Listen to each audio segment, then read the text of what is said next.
Khandesh speed news, आवाज आम जनतेचा, आवाज आपल्या हक्काचा।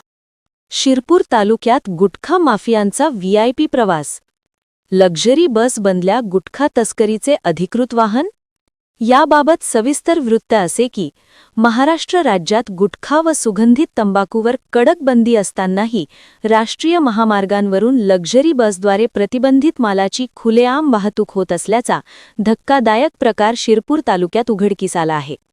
मुंबई-आग्रा राष्ट्रीय महामार्गावर शिरपूर तालुका पोलीस यांनी केलेल्या कारवाईत इंदोरहून पुण्याकडे निघालेल्या लक्झरी बसमधून तब्बल 23 लाखांहून अधिक किमतीचा प्रतिबंधित गुटखा व पान मसाला जप्त करण्यात आला। प्रवाशांच्या सोयीसाठी असलेल्या लक्झरी बस जर गुप्त कप्प्यांसह तस्करीचे साधन बनत असतील तर महामार्गावरील चेकपोस्ट, आरटीओ आणि अन्न व औषध प्रशासनाची भूमिका काय, असा थेट सवाल या घटनेमुळे उपस्थित झाला आहे।